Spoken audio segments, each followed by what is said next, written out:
This video chats about the ketogenic diet, followed by a critique of a well-known fruitarian. I would like to preface that I do not think that you should follow any diet that I or any influencer online has to offer without speaking to a doctor or doing your own due diligence/research. That said, the fruitarian diet, in my honest opinion, seems very scary. This week another fruitarian has unalived from this word after I finished editing this video.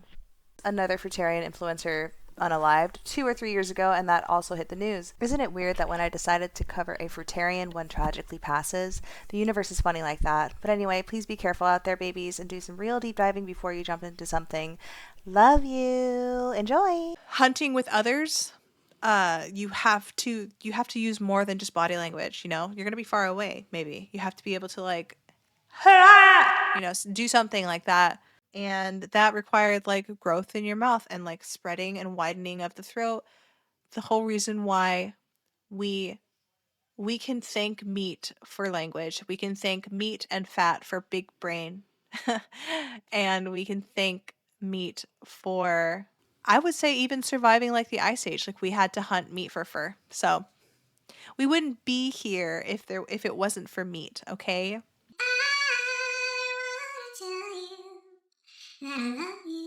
Good morrow, everybody. My name is Robin, also known as Sunny Side Up Gal, and you are my Sunny Side Up pal. Good morrow. Hi, welcome. Welcome to my channel. If you are new here, hi, welcome. Good morrow, good welcome. I'm so glad that you're here. Thank you so much for stopping by. I hope, maybe you've heard good things about me. Maybe you've heard bad things about me. I don't think so, because I'm pretty cool. Maybe my thumbnail interested you, and I do work hard on the thumbnails. Maybe I was just, thrown into the ether, and you were like, wow, this girl's so cool. She's got cool bangs. She's got cool glasses. Let's check her out. Cool. I'm so glad you're here. Hi, welcome. If you're new, leave me a comment below. Tell me what your favorite ice cream flavor is. And go ahead and like the video, because I already know you're gonna like the video.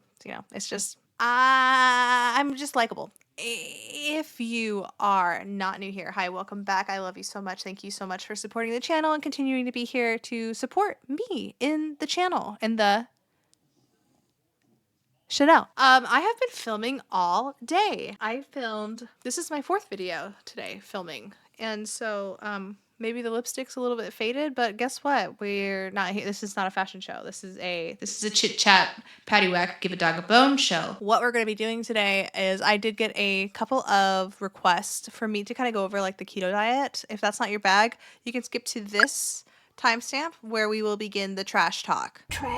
Where we will talk the trash. And the trash is going to be on people who eat foods that I don't like. And those foods are simple carbohydrates, I guess. It's a simple carbohydrate day that I don't like. Okay. So let's chat about my ketogenic diet. So I started keto in 2018. If you guys are unaware of what keto is, let's read the definition. A keto diet is a very low carbohydrate diet that aims to promote the metabolism of fat into ketones, rather than carbohydrates into glucose. So instead of using glucose to like do the things that your body wants to do, like move muscles or think, you use ketones instead. A lot of people say that carbohydrates are like the preferred method of burning, the preferred energy source for anybody. That doesn't necessarily mean that that's the only energy source that you should be using. I think a lot of people can go in and out of burning glucose versus burning ketones. But I have a theory that ketosis is like your body's like set point, like your body naturally, like just the way that our ancestors were. They were like nomadic, they hunted, they didn't eat for days sometimes, and then they finally got to eat, and it was mostly meat when they did because they were tracking animals or whatever. I feel like ketosis is the go-to, like ketones are the go-to like first storage, like first energy source that we would like to use, but we burn carbohydrates first. And my theory is, and this is probably not it at all, this is just a theory. My theory is that we go through carbohydrates and glucose faster and first, because the longer glucose sits in the body, like that's like not a good thing. So it's almost like alcohol. So like if I were to have, if you had a body, right? Well, you do have a body. But say for example, my body, I'm metabolically flexible, so I can burn ketones and carbohydrates. You throw in alcohol will be burnt first because it's a toxin. And then what's next? It will be the glucose. And I'm not saying glucose is a toxin, but it's kind of like the dosage does the damage, right? Is that what the terminology is? Oh, the dose is the poison, basically. So like I'm not saying that glucose is a toxin, but like the longer it sits in your body, like glycation of cells is dangerous. I think I'm wording that correctly, but that's my theory. It's like your body's not necessarily like wanting to burn the glucose more. It's just more like, this is more glucose than we need. Let's get this out of the body ASAP. You know what I mean? Ketones, and ketone bodies, fun energy source. One of the great like analogies for the burning of glucose and the burning of ketones is they compare it to kindling, or like they compare it to like fire, like fire food. I don't know if that's the right term. My brain is farty right now because I think I'm going into a Hashimoto's flare. But so basically they compared glucose to kindling. So like pine needles or like leaves, something very, very small that it helps you start a fire, right? Like something that burns really, really quickly. And then they compared ketones to like big, big logs, or like an entire house basically. But I've been doing the keto diet since 2018, and I was definitely one of those people who was like, keto is dangerous. You're gonna have a heart attack. Like talking to my brother who was on it for a while, and he like got snatched pretty quickly. I was like, that's dumb. You're eating that much bacon, which you would think that you would eat a lot of bacon on the keto diet, but after a while, like you will get tired of it. Like I don't have that much bacon anymore. If I have bacon, it's to like grease up a pan, and then it's not like I'm wrapping everything in bacon. There was a lot of bacon when I first started, but I'm like, I've been keto for so long, I'm like so over it. I will have it from time to time. It used to be one of my favorite foods, but not as much anymore. But yeah, I used to be like a hater, and then what had happened, and I've talked about this before, I'll like link another video, but I had not like a health, I guess it was kind of like a health scare. Like I kind of thought I had a brain tumor because I was just having these crazy migraines every day, and I didn't really realize that they were like blood sugar related. But anyway, I in 2018, I believe, I realized that I needed to make a change. I take a picture with my husband and my stepbrother and his wife, and I was like, "Damn, that's me." And I'll post the picture here. I was like, "Holy shit, like bitch, you are huge." I was like, "I need to fix it because I'm having migraines all the time." Before we even moved to Oregon, this was in Oregon. We moved from Arizona to Oregon. Before we even moved to Oregon, I had like bleeding problems. I have had bleeding problems like most of my like my teenage to adult life. A procedure to like reset my uterus. It was crazy, and I ended up one day going to the emergency room in Oregon for this crazy migraine, thinking that I was having like a brain tumor or a stroke or something. And then I found myself in the parking lot of the emergency room, and I was eating an entire bag with my husband right next to me, eating a bag of Haribo gummy bears, or Haribo gummies, like a Star Mix or something like that. Actually, it was a Star Mix. And then going in, so like spiking my blood sugar even more, not really paying attention to like how important, not really finding it be important to like take care of myself. So anyway, the photo, the weird behavior, I was like, I need to get my it together. So I was like, I'm gonna start keto, and I went really ham on it. I went really ham on keto, and it was super successful. I lost 40 pounds like super fast, and then I went carnivore, which I also loved. I had mentioned before that I felt stupid for being carnivore, but honestly, like, no, let's just own it. I loved it. I loved being carnivore. I wouldn't do it again, maybe like short term, but it was, I mean, I love kimchi and I love mushrooms, so like carnivore wouldn't work for me because I love this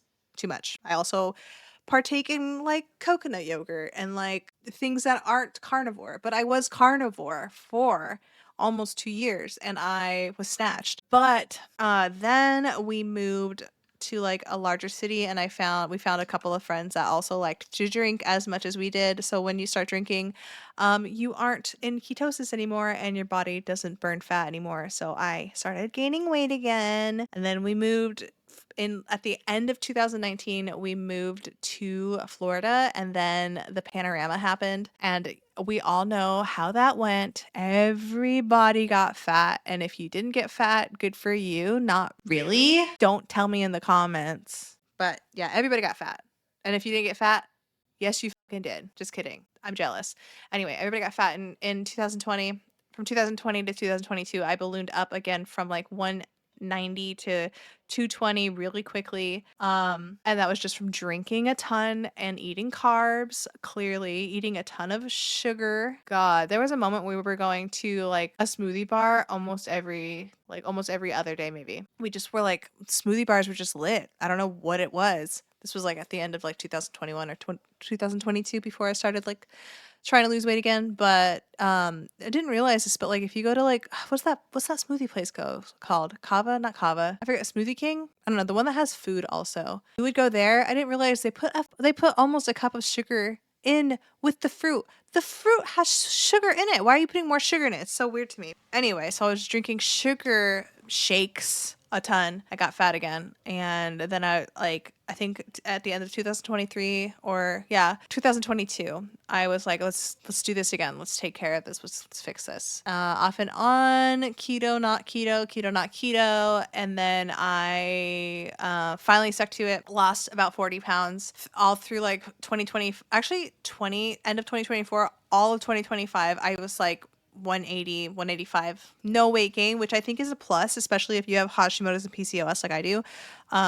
Just like the fact that I didn't gain weight those years, like cool. I mean, I obviously weight fluctuates, you know, as far as like overall on average, I didn't end the year like super duper fat. That's a plus to me. And again, if you didn't watch that video, I also have PCOS and Hashimoto's, so that makes weight loss extremely hard, but not impossible.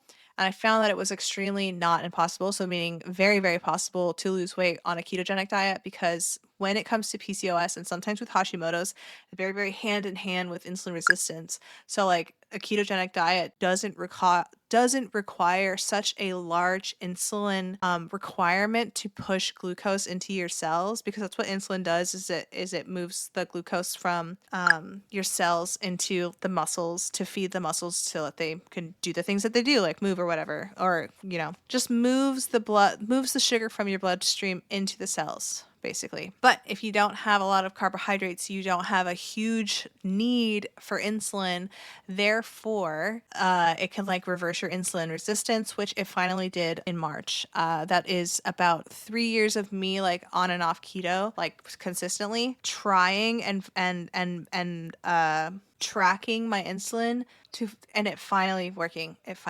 So I am no longer insulin resistant, but I'm still eating and treating things like I am insulin resistant. I don't trust it until next blood test, which will be in a few months. So in a couple months, actually, I'll do another HOMA IR test. I'll put that meaning here, what this is. Basically, it's a way to test for insulin resistance. But yeah, so keto is wonderful if you believe that you have insulin resistance, because there's no huge insulin requirement. So basically what insulin resistance is, and like the best way to describe it is a key. So if you were imagining that like you're the house and your bloodstream is like a hallway, and if there's like sugar in your hallway, they need to go into these different rooms, like the cells, your muscles, your brain, yada yada yada. Like something has to like move them and like open the doorways for them to do what they need to do so that they can be used for energy. So like the insulin is being released from your pancreas,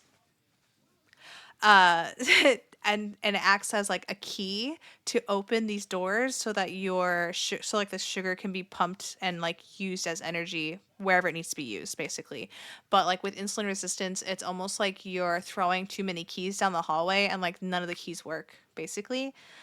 So the sugar in your bloodstream stays there, and that's not a really good thing. I think it's called glycation, and it can cause like deterioration of cell walls or deterioration of like your arterial walls. Also can cause kidney issues. and type 2 diabetes, right? Which is no bueno. That leads to like other bad things. But the insulin resistance is especially a big player in gaining weight because insulin is like a growth hormone. So like insulin is the hormone. Insulin is the fat storing hormone. So like the only times that like people are naturally insulin resistant are in times of like major growth. So like when you are in puberty, when you are growing as like a baby and a kid, like growing like toddler to kid, I guess, and then like when you're pregnant. So a lot of women when they're pregnant, they get like people are so afraid of them getting like gestational diabetes, which is like a dangerous thing, but it's so easy. It's so easy for people to get gestational diabetes because like insulin resistance is like almost a natural thing that's occurring to like grow a baby. Does that make sense? I hope that makes sense. I hope I'm not like rambling too much. Like I'm trying to be educational and talk about this really really wonderful thing that's helped me a ton. So, but yeah, so that's why I chose keto because it was the only way of eating. I don't want to call it a diet. Technically it is like a diet. It's practically like Atkins, but it's not Atkins because Atkins isn't focused on ketosis. This is I pee on sticks. I used to do blood testing, but like the keto blood tests that I got, like they keep changing manufacturers and I just can't get the same, like the strips are expensive. I can't get the same thing. So I'm just waiting for technology to work a little bit better so that I can just buy 1 meter when I do my blood sugar and it'll test my ketones. But I know like I do test my blood sugar and I know when my blood sugar is like below a specific number. I'm not gonna tell you which number because I don't want, everybody's different. But I know when it's below a specific number that I'm most likely going to be in ketosis, especially if I haven't had carbohydrates. So we're good in that mark.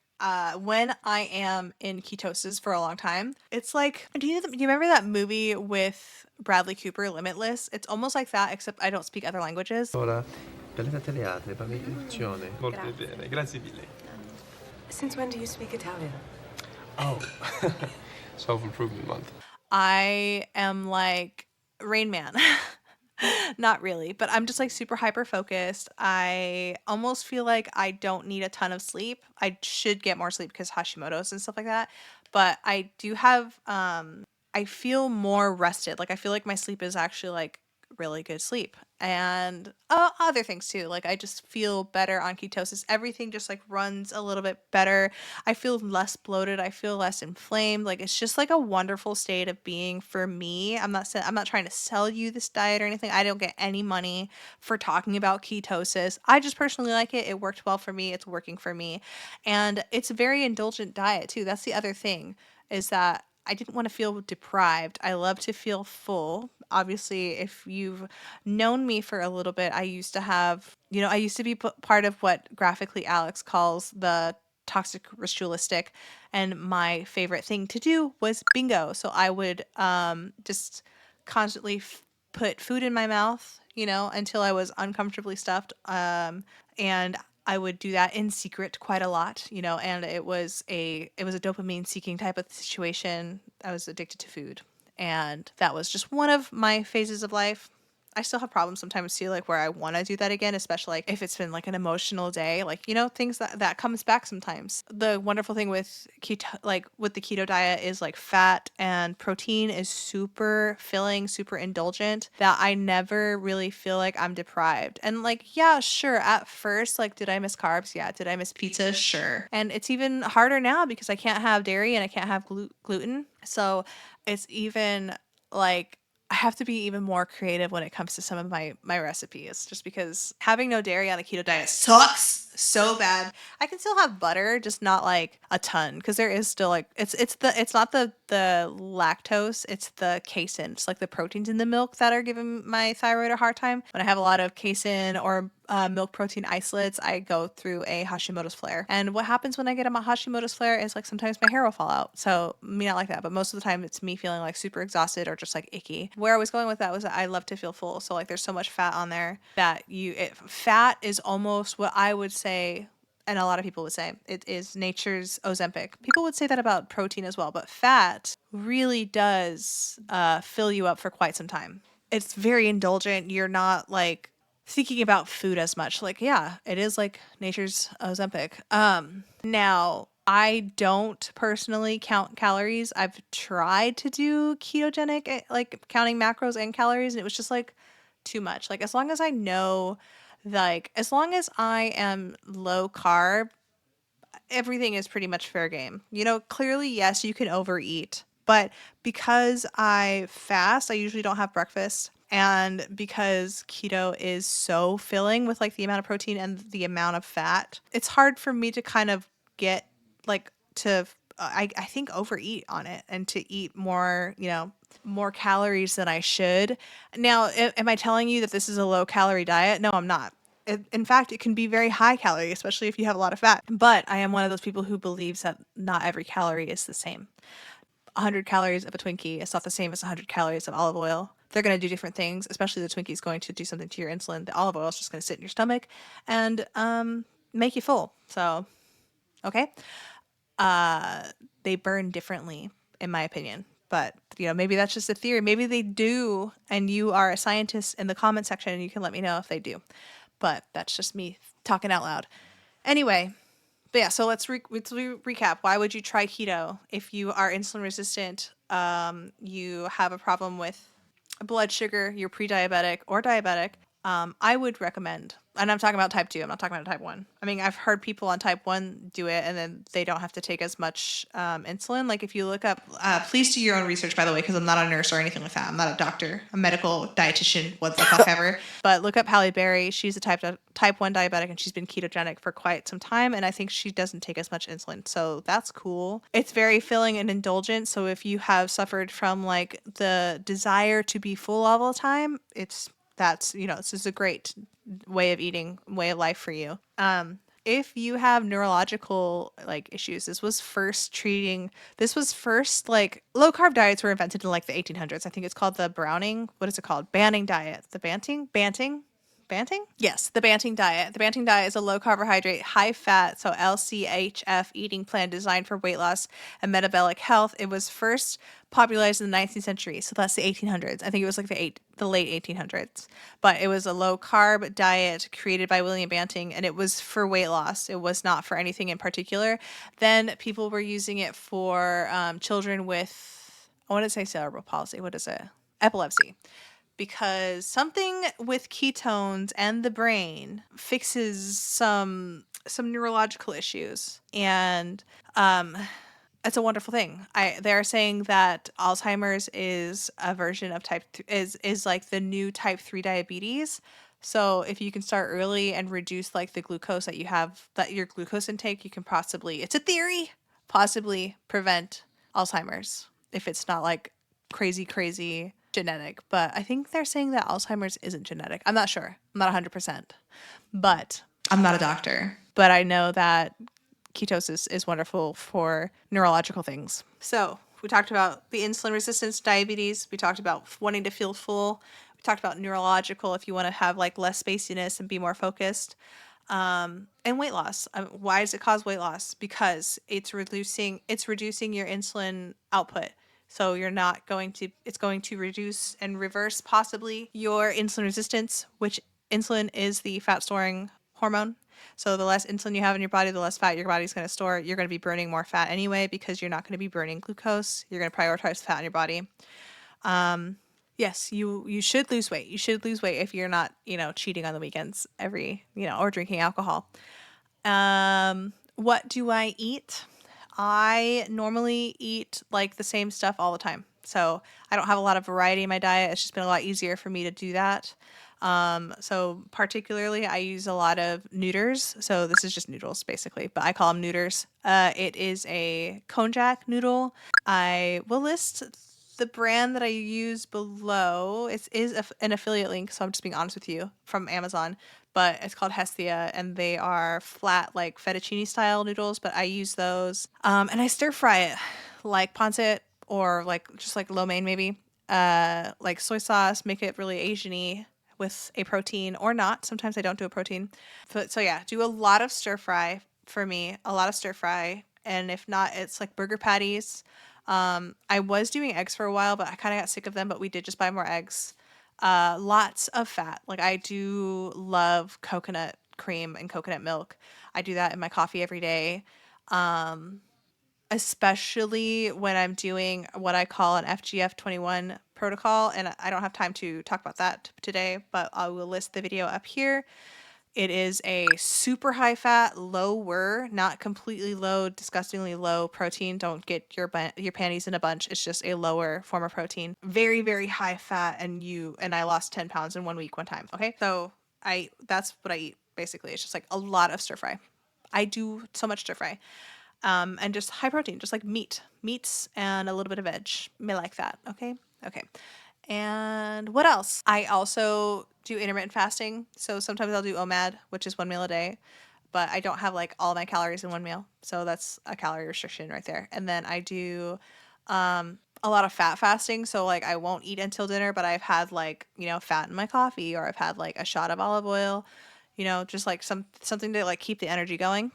Keep the fat burning, because you can't burn fat if you're not feeding your body fat. That's another little motto that I've got. If you deprive your body of fat, your body will hold on to fat. You need fat. It is absolutely necessary. So if you skip the fat, it'll be difficult for you to lose fat. But that's just for me. I've known people who can like cut out fat and then still lose fat. So, everybody's different. Everybody is a body, and everybody is different.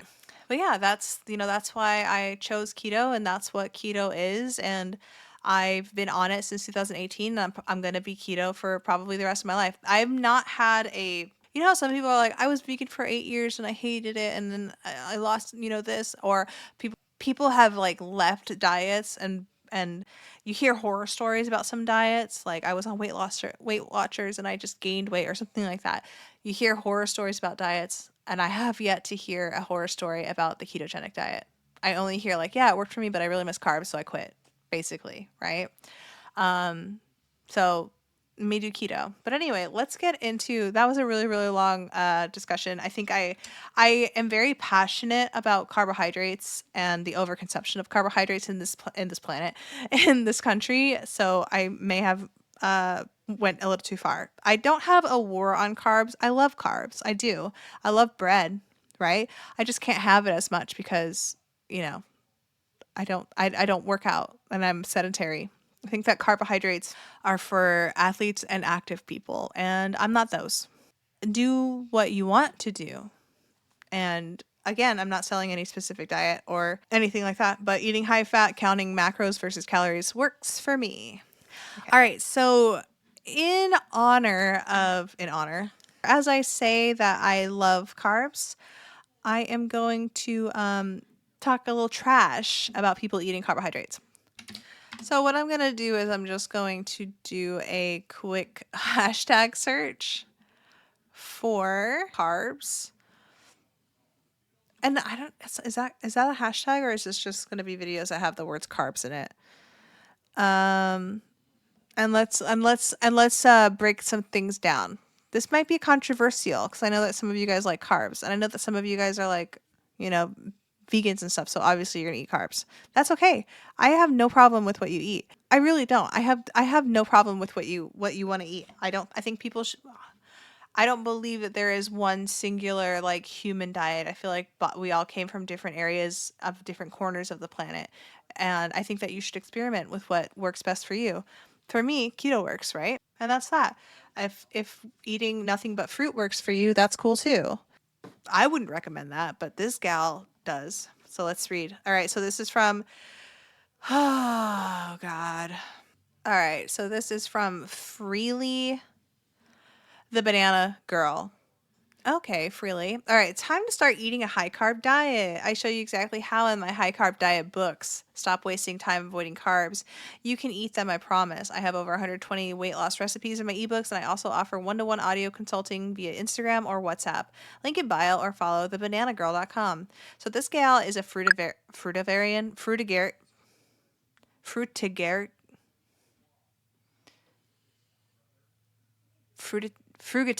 Oh my God. Why is it frug? Why wouldn't it be fruitarian? A fruitarian. Anyway, she does only raw fruits. Fruits. Any kind of fruit? Fruits, yeah. In her diet. And my issue with that is, baby girl, your pancreas. Do you know who was a famous fruitarian who died from pancreatic cancer? Steve Jobs. And you know who tried the fruitarian diet to play Steve Jobs? Ashton Kutcher. And you know what he said? He had pancreatitis after. I think that fruitarian, I'll just say it, that's a dumb diet. Why would you say something so controversial yet so brave? I think you need to, if you're going to do a variety, if we're going to talk about variety, like eating just fruit is fucking weird. Like that is weird to me. Just like some people would say eating just meat is weird. Just fruit? Where is the protein? She does talk about being low protein, but you do need protein. So where's the protein there? Anyway, she also, when she eats, it bothers the out of me because she, big mouthfuls. Big mouthfuls. It's like, baby, do you know how to eat? Who taught you how to eat? Is it true? No. This is not reflected in longevity research. Carbs are bad and high-fat diets are healthy. Is it true? No. This is not reflected in longevity research. The traditional Okinawans are widely agreed to be the longest-lived... You're not Okinawan. You are not Okinawan. They always go to Okinawa. You know, I used to live on Okinawa, and they did eat meat. Like, people think that these people are just eating, like, soy and vegetables and sweet potatoes. Like, no, they're still humans. They actually eat a ton of pork, and they eat a ton of fish. Humans in history, and they ate a whopping 85% of their calories from carbs and a measly 6% of calories from fat. Super low fat. To add, there is no long-lived populations that thrived on meat-heavy, high-fat or high-protein diets. Zero. Wake up and stop basing your diet on lies and marketing. If high-fat and high-protein diets were truly healthy, then how are the longest-lived humans eating high-carb diets? You've been lied to. We are told that carbs are bad and high-fat diets are healthy. Is it true? No. This is not reflected in longevity research. The traditional Okinawans are widely agreed to be the longest-lived humans in history, and they ate... See, look at the way she eats. What the fuck is wrong with you? Ugh. A whopping 85% of their calories from carbs and a measly 6... Okay, the traditional diet of Okinawans, who have historically been among the longest-lived people in the world, was exceptionally high in carbohydrates, which, with studies indicating that 85% of their calorie intake came from carbohydrates. This diet was primarily plant-based and low in both fat and protein. Whatever. I think what can I say about that? I think whatever, you know? I think that I think centenarians, is that what they're called? I think living over 100 years old is like a genetic thing more than it is a diet thing. Because we've also seen like people live to be like 100 years old and they've eaten cookies and smoked cigarettes their entire life, right? You are not Okinawan. And the other thing too is if we're going to talk about blue zones, I think all of them except for one, they are locations that are like on bodies of water. So like Okinawa is an island. I think there's another place in like California. It's like right on the beach. Most of them are on water. So I think something with like being on the beach, maybe being on island time. Like if you guys are unfamiliar with the phenomena of island time, it's kind of just like chill time, less stress. I think stress plays a huge part in whether or not you're going to live to be 100, right? People in Okinawa, and I used to live there. People in Okinawa, super chill. You know, you don't see people in Okinawa who are struggling to catch the bus so they can make it to their 9 to 5. Like that wasn't a thing. I would go, when we lived in Okinawa, I would walk to the beach and see old women in their 80s and they're like drying out rice in their front yard. Like what a life, you know what I mean? Like not a worry. Yeah, the only thing that is possibly lowering the amount of centenarians in foreign countries is like their desire to have Western culture there, like McDonald's and like American fast food. Because I remember when we lived in Okinawa, and this was like we left Okinawa after 9/11, so this was 2001 or 2002. Shrek just came out. Yeah, McDonald's was like a huge thing. And my first A&W I ever went to was actually in Okinawan A&W, and their ketchup was the best. Okay. So I think centenarians, one, it's a stress, like a lack of stress. Two, it's being near water, which is probably relatable to, like, in relation to like the stress thing. I wish I lived on the water. I wish I lived on the beach, you guys, for real. Like I moved to Florida thinking we were going to go to the beach like all the time. Like I used to live in the Panhandle and I would be at the beach every weekend. Not the case here. I live about an hour away from the beach, and it's just like, for some reason, we're not going. Why? I don't know. Who wants to wake up at 7 o'clock on a Saturday? Not me. I mean, I do, but who wants to like pack up the beach shit? I wanted to live in a beach town so I could walk to the beach and I could be in my flip flops the rest of my life. That didn't happen, and now we're probably gonna leave the beach one day. Anyway, I don't like her. Let's keep watching her though. She's very interesting. Freelee the Banana Girl. All right, so again, she's a fruitarian. Okay. I think she is a bit ortho. Like I think she is a bit has a beating recorder. So she went from obese, right? No baby in there, just pure fat. I actually weigh more than what I weighed when I was on the day to give birth to each of my two sons. I'm beginning my mentoring program with FREELEE today, so hopefully I'm not going to look like this for too much longer. You're doing well. Look at about how amazing. You look fantastic. Seriously, this is Nadia now. I've lost this weight eating between 3,000 and 4,000 calories a day. Yeah, I'm actually on board with like the whole calories thing. Like again, not every calorie is like built the same. And I'm pretty sure when I lost like my first initial bit of weight, like when I first hit keto, I was eating like over 2,000 calories, like 2,500 calories, just because the amount of fat and like just bacon on bacon on bacon on bacon, baby. Mommy loved her bacon. But yeah, just a ton, you know? You can do this with me too. For 2 days only, I have 50% off my Frugivore diet course, and then it's finished. A Frugivore diet course. I really do think that Frugivore is like the dumbest diet ever. So this says, how can I not be diabetic? I pricked myself a bunch of times for you folks. Hope you're happy. People have been saying I'll get diabetes for 18 years now. Still waiting. This morning I drank white sugar water and I had a banana smoothie with 40 grams of sugar too. So 60 grams of sugar plus a small fruit meal. My blood sugar barely moved. Obviously no insulin resistance. Just a clean response like always. That's because sugar doesn't cause diabetes. I don't know. Excess fat does. Sugar doesn't wreck your metabolism, it fuels it. People keep warning me about blood sugar when they're eating bacon, eggs, and wondering why they're pre-diabetic. Meanwhile, I'm thriving on sugar. So I think, so this is actually a pretty like interesting phenomena. When you are in a protein restricted diet, so like it's kind of like she's a frugivore, so she's got no protein coming in. She's only eating fruit and sugar.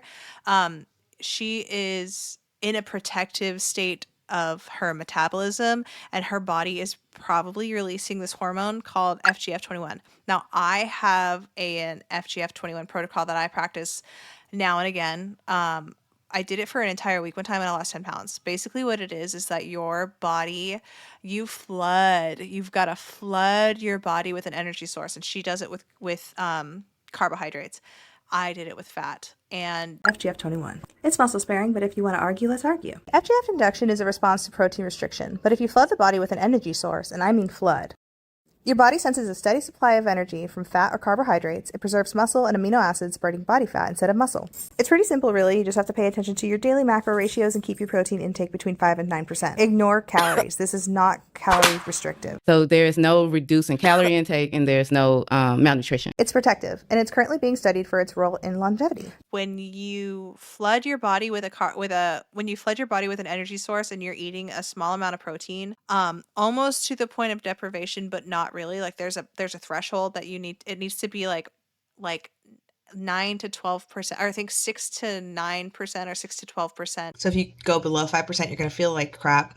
I guess the mice died. We haven't gone below the 5%, 4% of protein in the diet, but there are other labs that have gone down to 2, and it's not so great. So I don't know. What do you mean by it's not so great? The animals don't survive. Of your daily intake needs to be from protein, and the rest needs to be a flood of an energy source. It's protective. So when you are in that state of like metabolism or whatever, when you're in that metabolic state where you're releasing FGF21, your body protects your protein, so it's not going to like try to like get at your protein for energy.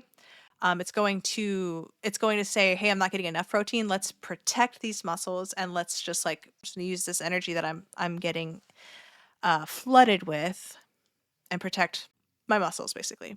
So I think that's why she doesn't have diabetes. I think she's in a state of some type of FGF21, some kind of FGF21 protective state, which cool, if it's clearly working for her.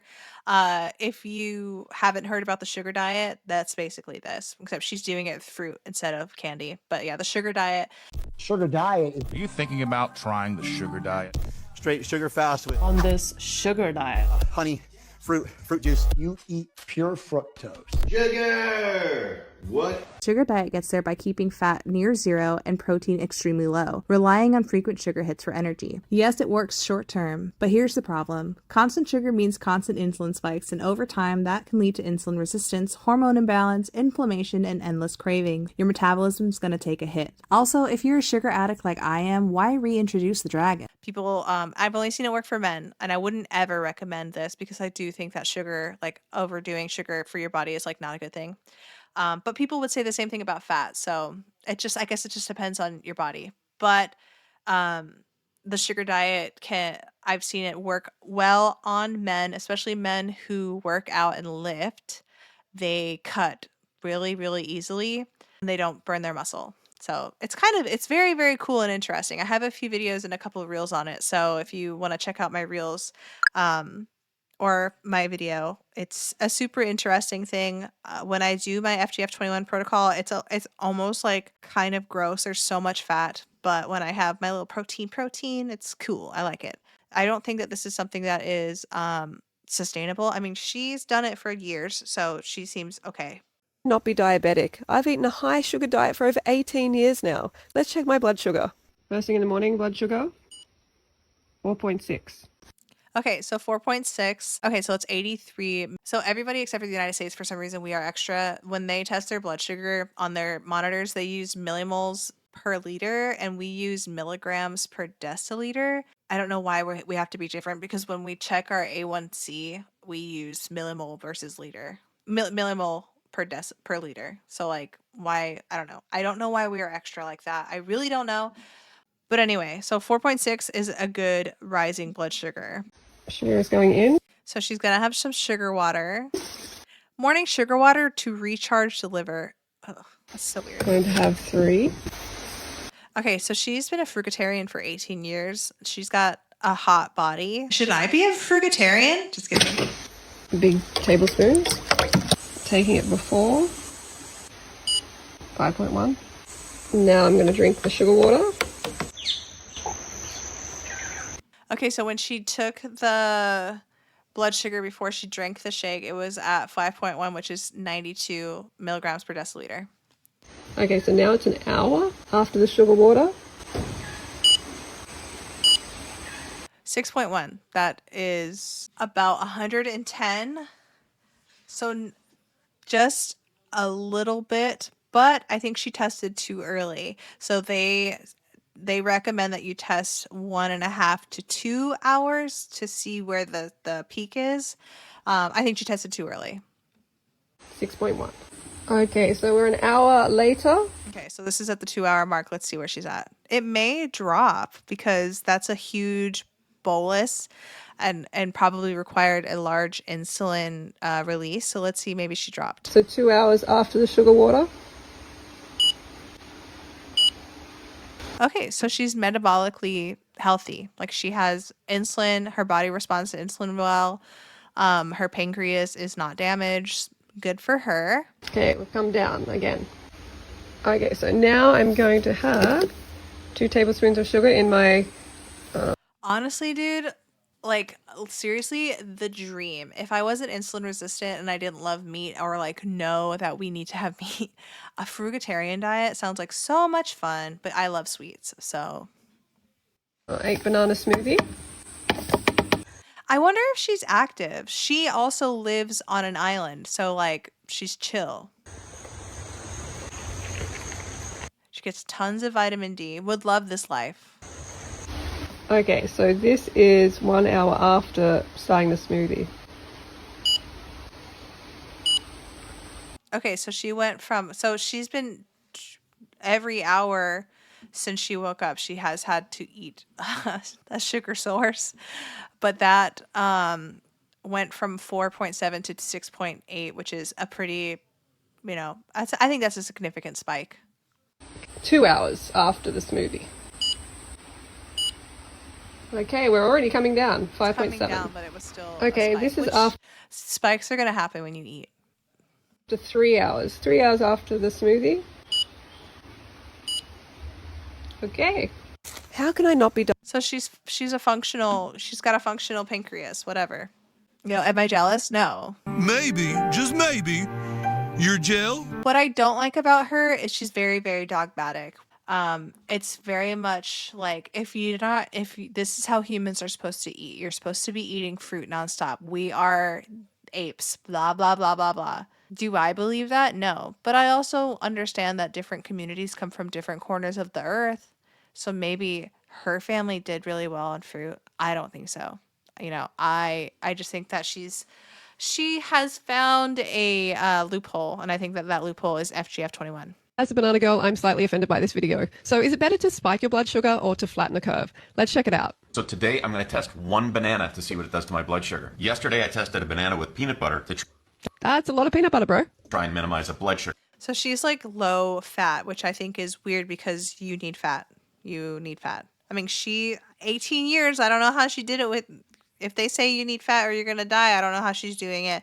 Somebody in the comment section let me know how she's still alive. Spike. And today I'm going to eat the same portion of banana without the peanut butter to see what the difference is with my blood sugar. Okay, let's check it out.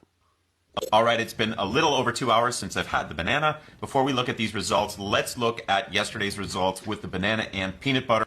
Okay, so you can see here straight away, we have this mountainous looking blood sugar response here. The area under the curve here, or the amount of time that the body is exposed to sugar, is large. We can't see how many hours here, but it could be 5 hours. I can't quite tell here, but he is actually presenting this as something good. It's even got this biphasic second rise. This is not good. I'm going to tell you why in a moment. Let's move on to the response with the single banana.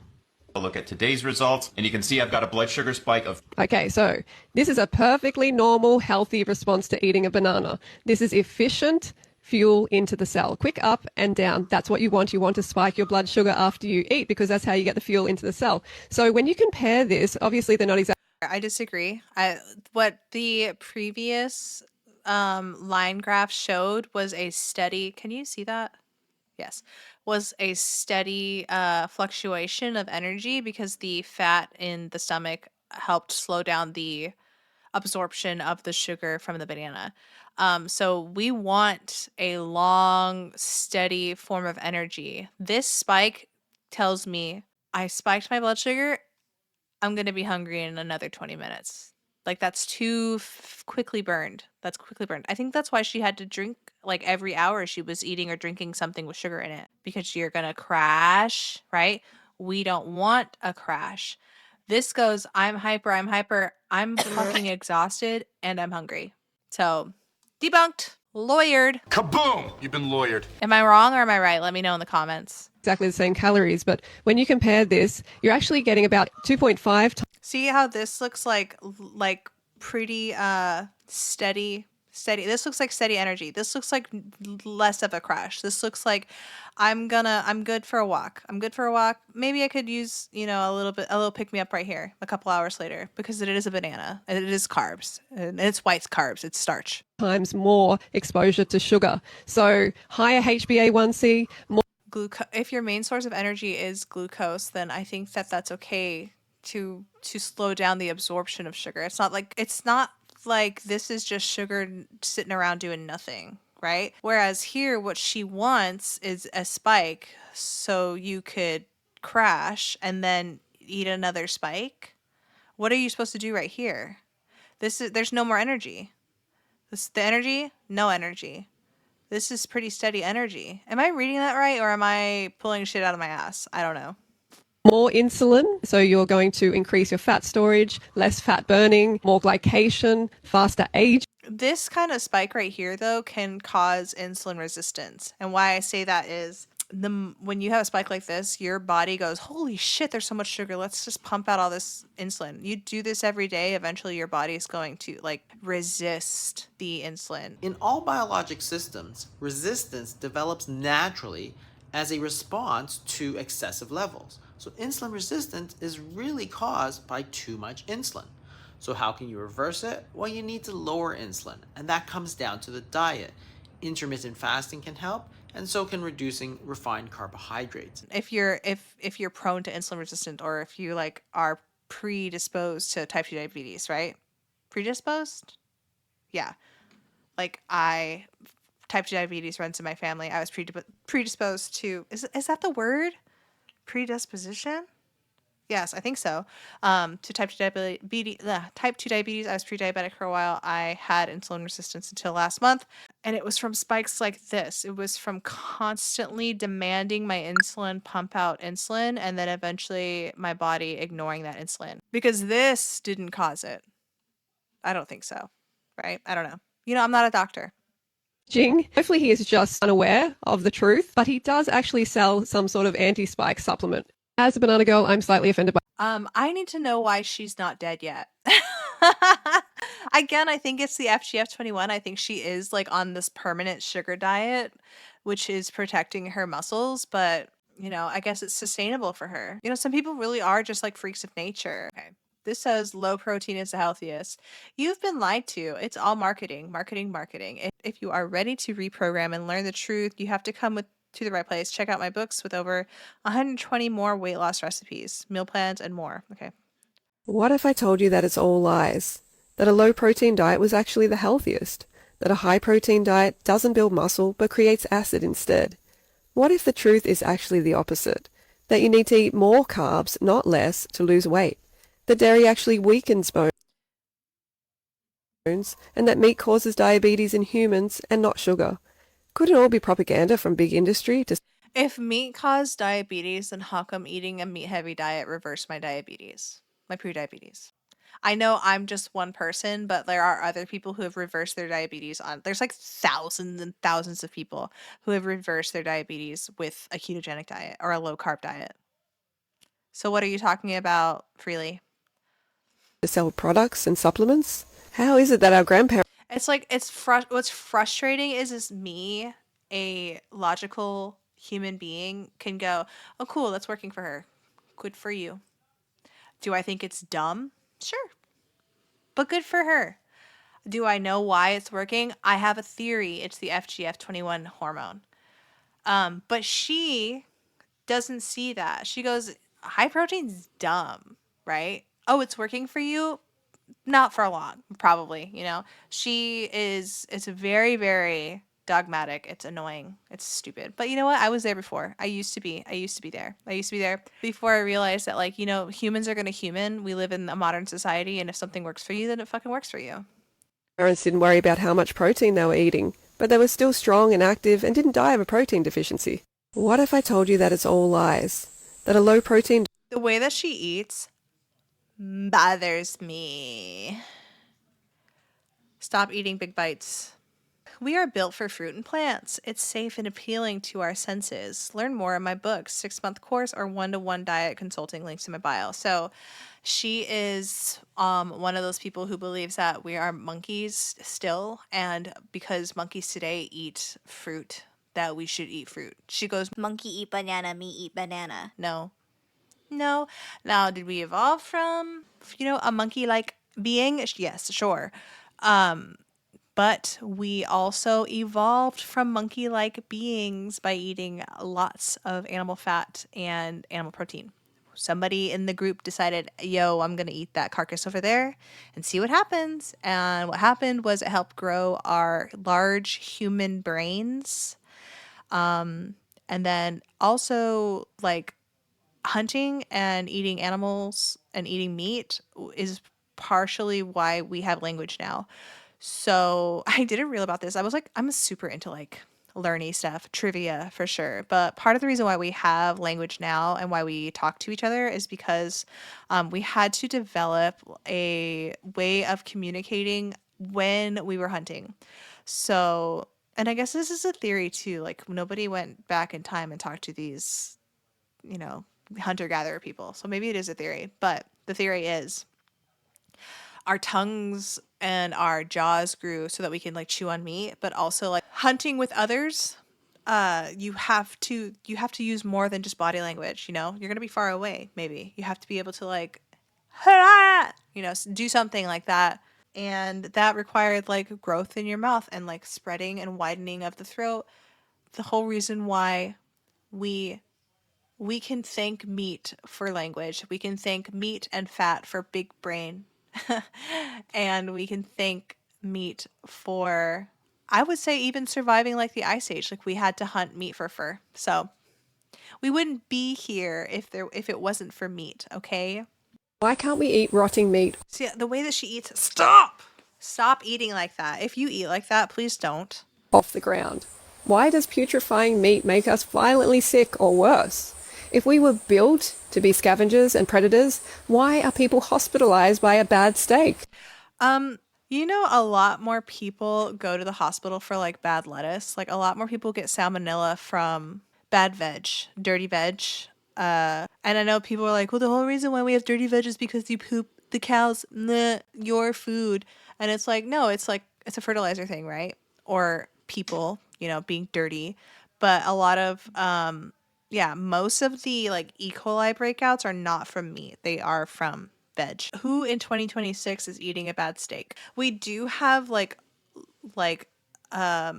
stomach acid similar to that of like a vulture because we were, what's the word I'm looking for? We were opportunistic scavengers. So we like hunted behind other animals, like other like apex predators, and then we ate their scraps, basically, is what the theory is. So I don't know where she's going at with this, but let's listen. Honestly, true meat eaters will fight to the end over a decaying carcass. Meat eater stomach acid stays extremely acidic, around 1 to 2 pH, even after a meal. And this is the kicker. There is a big difference between resting stomach acid and stimulated acid after eating. Humans are built for fruit and plants, so after eating, our stomach pH rises dramatically in the pH 4 to 5 range. This leaves us completely vulnerable to pathogens. So your stomach acid dilutes when you eat. So it makes sense that it would raise the pH level after you eat because you're obviously not, you're drinking water with your meal. You're just not eating acid, basically. As for it for leaving you completely vulnerable for pathogens, the way that she's wording it is making it sound like it's something that happens like daily for everybody. Basically, she has to speak in extremes to like scare people into her fruitarian diet so that they buy her cookbook, basically, of a raw fruit diet. I don't know. And toxins in putrefying meat that our bodies cannot neutralize. If we are truly meat-eating animals, then why can't we eat rotting meat off the ground? Why does putrefying meat make us violently sick or worse? If we were built to be scavengers and predators, why are people hospitalized by a bad... So we were opportunistic scavengers and we were predators, but I mean, while we did eat raw, I'm sure. I mean, somebody did invent fire. Somebody figured out fire and started cooking our food. So if you cook your meat good, like that, then you'll be okay if you cook your meat right. Bad steak. Honestly, true meat eaters will fight to the end over a decaying carcass. Meat eater stomach acid stays extremely acidic, around 1 to 2 pH, even after a meal. And this is the kicker. It has to, if you're a meat eater, your meat has to, digest. I don't think that, I think her thing is she's upset that like your stomach is acidic, but like your stomach's acidic, right? I think she's upset, like she's against having an acidic stomach, but like that's what stomachs do. They're acidy to break down proteins. If you're not eating proteins, which clearly she's not, then yeah, sure, dilute the acid in your stomach. But if you're eating proteins, you need the acid. So, she's so interesting, isn't she? Okay, so this says, the caption says lots of meat eaters get jealous, and then it's a join my weight loss thing. Lots of meat eaters get jealous and even angry when they see how much food I eat while maintaining 40 pounds. Yeah, dude, she has to eat quite often. She eats so much food, and I think that would be honestly like a logo for me. Like I'd be like, no, I don't want that because first of all, I can't afford all that fruit, and then second of all, who has time to eat all that? We saw in a recent video she was drinking a fucking sugar shake every hour. I know she was probably doing that for the video, but I really do think that she with the amount of spikes and drops, she's probably eating literally all day. Like you'd have to eat all day to feel remotely well on this diet. Pounds weight loss for 17 years. No need to get jealous. Just join us. The secret is high carb and Like, doesn't that sound so culty? Join us. And calorie density. At 25 years old, I was 40 pounds overweight and very sick. Then I found the fruit-based diet. Now I eat unlimited food, and lots of meat eaters get jealous and even angry when She eats a lot. I don't know if she's eating these entire plates, but I do believe that she eats quite a bit. Okay, let's see these. My highest weight was 273 pounds. I had a lot of fat on my body. My blood sugar was very high. I was constantly dizzy. I couldn't breathe normally. I couldn't walk without getting tired. I lost 105 pounds. I truly turned my life around discovering Freelee's YouTube channel, reading the ebooks, taking her advice, starting raw till 4. No more binging, no more restriction. My skin is amazing. I sleep so well. I'm just so happy. It truly changed me. Don't wait. Start your own fruit-based transformation in January. I have a limited 50% off my course. Comment join and I'll send you more info. Okay, so somebody on that commented, hold on, let me find it again. Somebody on that commented, for over a decade, I ate lots of meat. 5 years ago, I started gaining weight. Even though I was high animal protein and hardly ate anything, I was so inflamed. I stumbled across your page in March of this year. I thought it was nonsense, but tried it. It changed my life. Thank you. I have the energy back again. So yeah, I really do think, I'll post in a clip of like the FGF 21 like diet and how it works. Mark Smelly Bell kind of like had like a food, like a little program for it. It's sugar, honey, maple syrup, and you got, things like candy, and then you have fruit and fruit juice. That's sugar fasting. And then for you, I think you would switch over to what I just call the sugar diet. And that's where the second half of that day or the latter half of that day, or as it gets closer to dinner, is a lean meat and a starch. And that's like money. Like that is that it's like kind of fun to do that. But I really do believe that the reason why these women are losing weight and why this diet actually works is it is inducing FGF 21. I don't know if it's the best for you. Again, I'm flexible. I'll be like, whatever, cool. You lost weight from doing this and you get to eat as much fruit as you want. Dope, right? That said, you can do FGF 21 release with a high fat diet as well. You just have to flood your body with an energy source, and they're clearly eating a boatload of carbohydrates. So, honestly, it's interesting. I would like to cover Freelee again. I think that she's just super interesting. It is, I really don't even have a lot of junk to say about her. Obviously, do I agree with eating a bunch of carbs or a bunch of fruit? Not really. Like, I don't think that this is going to help her in the end. I think that there is something maybe she's probably not telling us. Is she this healthy really?